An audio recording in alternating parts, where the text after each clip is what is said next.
ধৈর্যের পরীক্ষা নিচ্ছে পুলিশ, বলছেন জুনিয়র ডাক্তাররা। মাঝে রয়েছে গার্ডওয়েল, তার সামনে দাঁড়িয়ে রয়েছেন পুলিশ আধিকারিকরা, তাদের সামনে দাঁড়িয়ে বসে রয়েছেন, অবস্থান বিক্ষোভে বসেছেন জুনিয়র ডাক্তাররা। কৃষ্ণেন্দু অধিকারী আমাদের প্রতিনিধি রয়েছেন আমাদের সঙ্গে সরাসরি। কৃষ্ণেন্দু, জুনিয়র ডাক্তাররা তারা তাদের অবস্থানে অনড়। 10 মিনিটের যে ডেডলাইন দেওয়া হয়েছিল সেই ডেডলাইনের সময়সীমা পেরিয়ে গিয়েছে। একদমই তাই, জুনিয়র ডাক্তারদের 10 মিনিট সময়সীমা সেটা কার্যত অতিক্রান্ত হওয়ার পথে, কিন্তু তারপরেও পুলিশের তরফে এখনো কোনো বার্তা আসেনি। আমরা দেখতে পাচ্ছি সেই ছবি, তারা বলছেন যে যদি জুনিয়র ডাক্তারদের এই জায়গা থেকে লালবাজারে যাওয়ার অনুমতি না দেওয়া হয় তাহলে তারা কিন্তু এখানেই বসে থাকবেন। প্রয়োজনে পুলিশ কমিশনারকে এখানে আসতে হবে, অর্থাৎ পুলিশ কমিশনারকে এখানে আসতে হবে। সর্বশেষ যে ছবি, জুনিয়র ডাক্তাররা স্পষ্ট জানিয়ে দিচ্ছেন প্রয়োজনে পুলিশ কমিশনারকে আসতে হবে, কিন্তু তারা এখান থেকে যেতে দিতে হবে।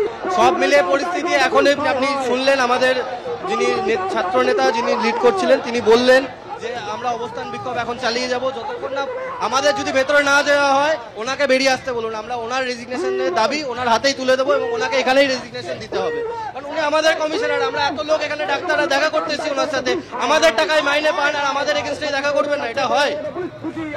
পুলিশ কমিশনারের পদত্যাগের দাবি পুলিশ কমিশনারের হাতে তুলে দেবেন, এমনটাই দাবি জানাচ্ছেন এখানকার জুনিয়র ডাক্তাররা। কিন্তু এখনো পর্যন্ত পুলিশের তরফে কোনো বার্তা আসেনি। 10 মিনিট পেরিয়ে গেছে।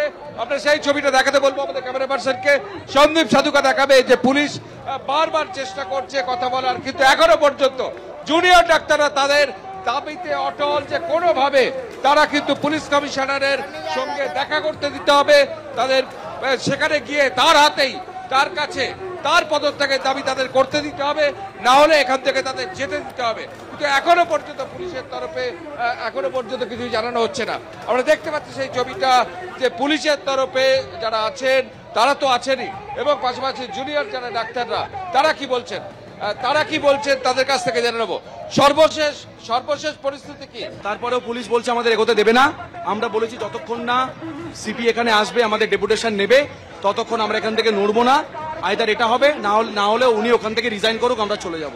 আপনাদের এখান থেকে লালবাজারে যেতে দিতে হবে অথবা তাকে আসতে হবে। আপনারা কি সবাই, উনি নাও আসেন বা আমাদের নাও যেতে দেন, উনি ওখান থেকে রিজাইন করুক, আমরা চলে যাব। ওনারা নিরাপত্তার দোহাই দিয়ে বলছেন যে সামনে গেলে মিছিল আরো ভায়োলেন্ট হয়ে যেতে পারে। আমরা WBJDF এর পক্ষ থেকে এখন অবধি যতগুলো মিছিল অর্গানাইজ করেছি অত্যন্ত দায়িত্ব সহকারে সবকটা শান্তিপূর্ণভাবে করেছি, ফলে নিরাপত্তার দোহাই দিয়ে উনি যেটা বলছেন ওটা আমরা মানছি। আপনারা কি সবাই যেতে চাইছেন একসঙ্গে? আমরা প্রতিনিধি পাঠাবো, কিন্তু এই জায়গায় মিছিলকে থামালে চলবে না। অ্যাটলিস্ট বেন্টিং স্ট্রিট বিবি গাঙ্গুলির ক্রসিং পর্যন্ত আমাদের যেতে দিতে হবে। আমরা কি লালবাজার এসছি নাকি চশমা বানাতে এসছি এখানে? একদমই তাই, যেখানে আটকানো হয়েছে তারা সেখানে বলছেন এখান থেকে এগোতে দিতে হবে, কিন্তু তারা প্রতিনিধি দল পাঠাতে পারেন এবং কয়েকজন প্রতিনিধি দল যাবেন এবং সেটাও পুলিশ কমিশনারের কাছে যাবে এবং পুলিশ কমিশনারের কাছে পুলিশ কমিশনারের সঙ্গে মিটিং করে তাকে পদত্যাগের দাবি তারা করবেন, এমনটাই দাবিতে তারা অনড়।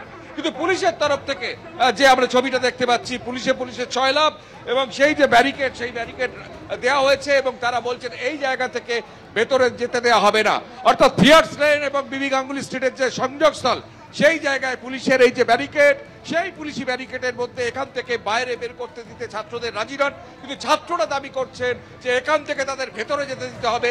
খানিকটা এগিয়ে লালবাজারে কয়েকজন প্রতিনিধি তারা যাবেন এবং পুলিশ কমিশনারের সঙ্গে দেখা করে তার অ্যাপয়েন্টমেন্ট করে দিতে হবে, তার সঙ্গে দেখা করে তারই পদত্যাগ দাবি তারাই করবেন ডাক্তাররা।